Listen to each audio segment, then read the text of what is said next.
السلام عليكم. ازيكم يا شباب؟ طبعا من شويه اتحاد الكره المصري الزملكاوي اعلن عقوبات كاس السوبر، وعقوبات بتدل على قوه جمهور نادي الزمالك اتجاه اتحاد الكره الزملكاوي بقياده ابو ريده ومجاهد. وقوه نادي الزمالك ليست بالعدد ولكن بالبلطجه. اتحاد الكره عمل عقوبات، مجرد عقوبات ماليه اتجاه نادي الزمالك ومثلها اتجاه نادي الاهلي عشان يراضي كل الاطراف.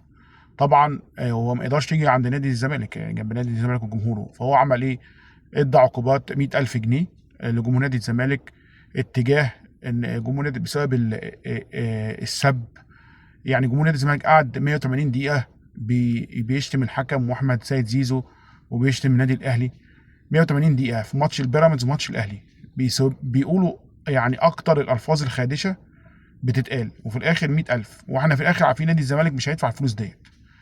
وعقوبة زيزو برضو 50,000 عشان ما يسلمش على هشام نصر، عشان هشام نصر ينبسط.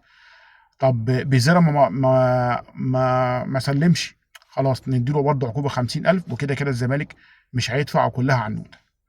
وفي سؤال مهم جدا أنا عايز أعرف، هو مين اللي بيقوم بإصدار هذه العقوبات؟ طب احنا عارفين طه عزت عنده عقد عمل في الإمارات وشغال مدير رياضي هناك، مين رئيس لجنة المسابقات دلوقتي حاليا في اتحاد الكورة؟